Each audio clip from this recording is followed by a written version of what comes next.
안녕하세요. 귀티나는 인생입니다. 오늘 영상은 아직도 외로움에 떨고 계신가요? 이것만 바꾸면 노년이 우아해집니다. 로 정해 보았습니다. 첫 영상이니만큼 구독, 좋아요로 응원해 주시면 큰 힘이 될 것 같습니다. 자, 그럼 시작합니다. 오늘 새벽 4시였습니다. 이명자 씨는 또 잠에서 깼습니다. 남편이 떠난 지 벌써 1년하고도 7개월이 지났는데 여전히 새벽만 되면 눈이 떠집니다. 텅 빈 옆자리를 보는 게 두려워서 명자 씨는 재빨리 TV 리모컨을 찾았어요. 홈쇼핑 채널에서 주방 용품을 파는 목소리가 집 안을 채웁니다. 혼자인 게 실감나지 않으려고 명자 씨는 요즘 늘 TV를 켜놓습니다. 밤에도 켜놓고 잡니다. 그래야 집이 덜 무섭거든요. 아침 8시가 되자 명자 씨는 핸드폰을 들었습니다. 혹시 아들이 전화했나 싶어서요. 하지만 문자 하나 없습니다. 며느리 카톡도 없어요. 명자 씨는 한숨을 쉬며 핸드폰을 꼭 쥐고 앉아 있습니다. 요즘 하루 종일 이렇게 앉아 있는 날이 많아요. 누군가 연락이 오기만 기다리면서요. 그러다 저녁이 되면 참다 못해 명자 씨가 먼저 전화를 겁니다. 아들아, 밥은 먹었니? 오늘 날씨 추운데 감기 조심해. 별일 없지. 그럴 때마다 아들의 목소리는 조금씩 짜증이 묻어납니다. 엄마 바쁜데 나중에 전화할게요. 툭 끊기는 전화기를 보며 명자 씨는 또 한숨을 쉽니다. 이렇게 사는 게 맞나 싶어요. 그러던 어느 날이었습니다. 화장실 거울을 우연히 보게 됐어요. 거기 비친 자신의 모습에 명자 씨는 깜짝 놀랐습니다. 헝클어진 머리에 구겨진 옷차림 어깨는 축 처져 있고 얼굴엔 생기라곤 전혀 없었어요. 거울 속 그 사람이 정말 나인가요? 명자 씨는 한참을 그 앞에 서 있었습니다. 그리고 문득 이런 생각이 들었어요. 나는 지금 누구의 아내도 아니고 누구의 엄마도 아닌 그냥 나로 살 시간이 생긴 건데 왜 이렇게 초라하게 살고 있는 거지? 67년을 살면서 명자 씨는 늘 누군가의 딸이었고 누군가의 아내였고 누군가의 엄마였습니다. 그런데 이제 그 모든 역할이 사라졌어요. 처음엔 그게 너무 무서웠습니다. 하지만 거울 앞에서 명자 씨는 새로운 생각을 하게 됐어요. 어쩌면 이건 기회일 수도 있겠다고요. 이명자라는 사람으로 살아볼 수 있는 마지막 기회 말이에요. 그날부터 명자 씨는 작은 것부터 바꿔보기로 했습니다. 먼저 의무감으로 나가던 모임들을 정리했어요. 시어머니 제사 모임이나 동네 부녀회 같은 거요. 솔직히 가기 싫었거든요. 그런데 안 가면 뭐라고 할까봐 억지로 나갔던 겁니다. 이젠 그냥 안 나가기로 했어요. 그랬더니 첫날은 좀 미안하고 불안했는데 이틀째부터는 마음이 편해지더라고요. 아들에게 전화하는 것도 줄였습니다. 대신 아들이 전화하면 이렇게 말했어요. 아들아, 오늘은 엄마가 좀 바빠서 나중에 할게. 아들은 어리둥절한 목소리로 물었습니다. 엄마 무슨 일 있어요? 명자 씨는 웃으며 대답했어요. 아니야, 그냥 엄마 할 일이 생겼어. 그리고는 먼저 전화를 끊었습니다. 사실 특별한 일이 있는 건 아니었어요. 하지만 그렇게 말하는 게 왠지 당당하게 느껴졌습니다. 이제 명자 씨에겐 자기만의 시간이 있다는 걸 보여주고 싶었거든요. 집에서도 변화가 시작됐습니다. 옷장 깊숙이 넣어뒀던 빨간색 스웨터를 꺼냈어요. 남편이 살아있을 때 사놓고 한 번도 못 입었던 옷이에요.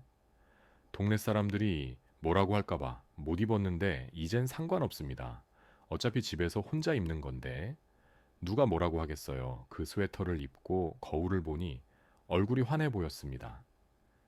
명자 씨는 옷장에서 예전에 좋아했던 CD를 꺼냈어요. 젊을 때 좋아하던 가요였습니다. 시끄럽다고 남편이 싫어해서 못 들었던 노래들이에요. 이젠 크게 틀어도 됩니다. 혼자 사는 집이니까요. 노래가 집안을 가득 채우자 명자 씨는 조심스럽게 몸을 흔들었습니다. 그러다 혼자 껄껄 웃었어요. 67살 할머니가 혼자 춤추는 게 우스워서요. 하지만 기분이 좋았습니다. 정말 오랜만에 느껴보는 기분이었어요. 그날 밤이었습니다. 명자 씨는 TV를 끄고 창문을 열었어요. 밖에서 빗소리가 들려왔습니다. 예전 같았으면 빗소리가 쓸쓸하게 느껴졌을 텐데 이상하게 오늘은 평화로웠어요. 그 소리를 들으며 명자 씨는 차를 한 잔 마셨습니다. 핸드폰은 멀리 두고요. 누군가의 연락을 기다리지 않아도 괜찮았습니다. 혼자 있는 이 시간이 나쁘지 않았거든요. 아니, 솔직히 말하면 좋았습니다. 정말 오랜만에 느껴보는 고요함이었어요. 이 고요 속에서 명자 씨는 자기 숨소리를 들을 수 있었습니다. 살아있다는 게 실감났어요. 외로움은 여전히 있습니다. 하지만 이제 그 외로움이 두렵지만은 않아요. 오히려 이 시간이 명자 씨에게는 자유처럼 느껴지기 시작했습니다. 아무도 간섭하지 않는 온전히 나만의 시간이요. 빗소리를 들으며 명자 씨는 생각했습니다. 나는 지금 혼자가 아니라 나와 함께 있는 거구나. 그리고 이 사람과 잘 지내보는 것도 나쁘지 않겠다고요. 이명자라는 이 사람 말이에요. 창밖 빗소리는 계속되고 명자 씨의 얼굴엔 편안한 미소가 번집니다. 이제 다음 이야기로 넘어가 볼까요? 명자 씨처럼 마음을 바꾸셨다면 이제는 실제 생활을 바꿀 차례입니다. 혼자 있는 시간이 평화로워진 명자 씨의 이야기를 들으셨습니다. 그런데 혹시 이런 생각 드시나요? 마음을 바꾸는 건 알겠는데 막상 집에 들어오면 또 처량해진다고요? 맞습니다. 마음만 바꾼다고 해서 노년이 우아해지는 건 아닙니다. 이제는 환경을 바꿔야 합니다. 오늘 두 번째로 만나볼 분은 박동훈 씨입니다. 73세 동훈 씨는 3년 전 아내와 사별하셨습니다. 퇴직 후 아내와 단둘이 살던 집에서 이제는 혼자 지내십니다. 저녁 6시쯤 되면 동훈 씨는 부엌으로 갑니다. 냉장고를 열어봐도 별로 먹고 싶은 게 없습니다. 그냥 라면이나 끓일까 하다가 귀찮아서 컵라면을 꺼냅니다. 낡은 러닝셔츠 차림으로 싱크대 앞에 섭니다. 뜨거운 물을 붓고 3분을 기다립니다. 그러다 문득 창문에 비친 자기 모습을 봅니다. 구부정한 등 헝클어진 머리, 그리고 컵라면을 든 초라한 손. 이게 내 모습인가? 한때는 정장 입고 회사 다니던 사람이었는데요. 아내가 살아계실 때는 이러지 않았습니다. 밥상에는 늘 반찬이 3가지는 올라왔고요. 식탁에 앉아서 제대로 먹었습니다. 그런데 지금은요, 누가 보는 것도 아닌데 뭐 하러 챙겨 먹나 싶습니다. 냄비째 라면을 먹다가 TV를 켭니다. 어두운 형광등 불빛 아래 혼자 앉아있는 저녁 시간이 길기만 합니다. 동훈 씨는 자신이 점점 처량한 독거노인이 되어간다는 걸 느낍니다. 그러던 어느 날이었습니다. 딸이 집에 들렀다가 깜짝 놀랐습니다. 아버지, 왜 이렇게 사세요? 집안도 어둡고 뭔가 냄새도 나고요. 이러시면 안 되죠. 딸의 말에 동훈 씨는 화가 났습니다. 혼자 사는데 어쩌라고 하지만 딸이 돌아간 뒤 거울을 봤습니다. 정말 남루해 보였습니다. 그때 동훈 씨는 결심했습니다. 이렇게 살 수는 없다고요. 그날부터 동훈 씨는 작은 것 하나를 바꾸기 시작했습니다. 바로 밥그릇이었습니다. 냄비째 먹던 라면을 그만뒀습니다. 대신 아내가 쓰던 예쁜 그릇을 꺼냈습니다. 컵라면도 그릇에 옮겨 담았습니다.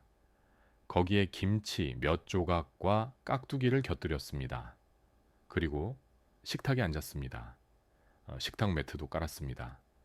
혼자 먹는 밥이지만요, 이상하게 밥맛이 달라졌습니다. 같은 라면인데 훨씬 맛있게 느껴졌습니다.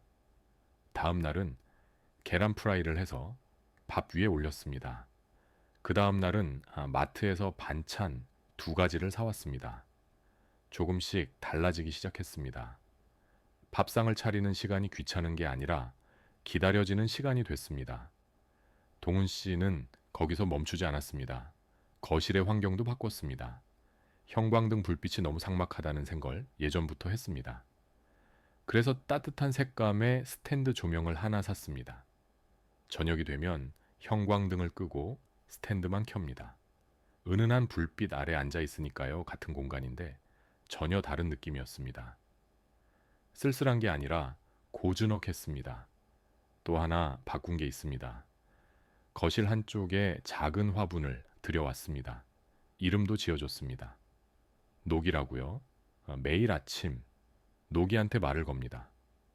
오늘 아침 날씨 좋지 잘 자랐네. 물 줄게.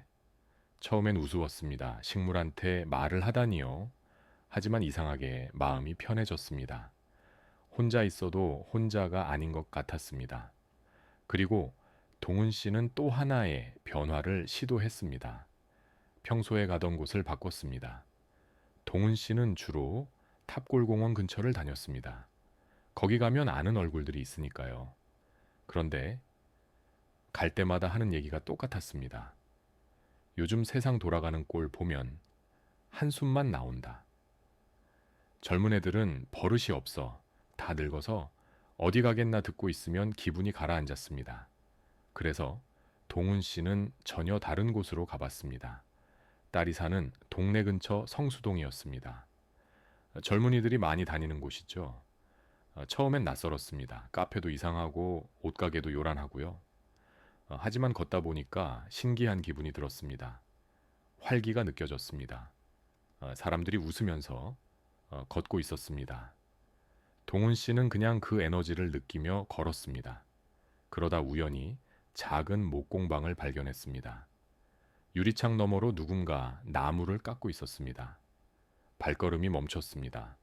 어릴 적 아버지가 나무로 뭔가를 만들어 주시던 기억이 났습니다.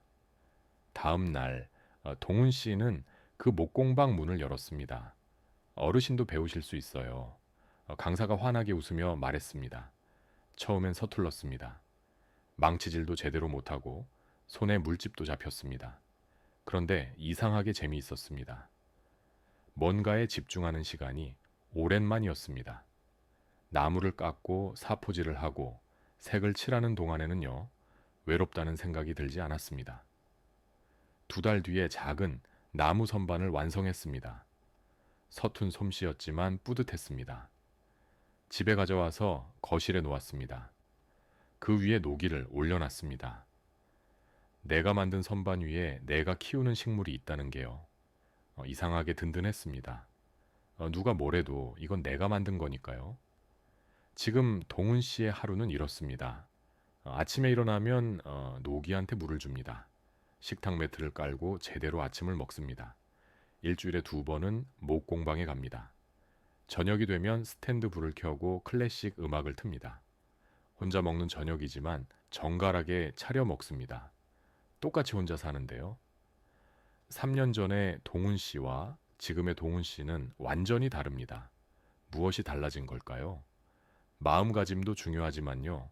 환경을 바꾸는 게 더 중요했습니다. 밥그릇 하나, 조명 하나, 화분 하나.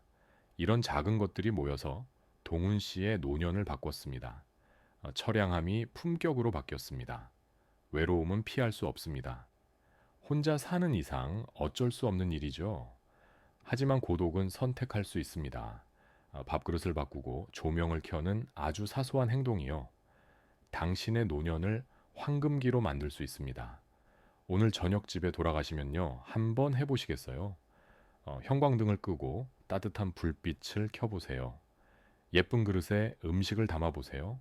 그리고 천천히 드셔보세요. 그 작은 변화가 당신의 노년을 우아하게 만들어줄 겁니다.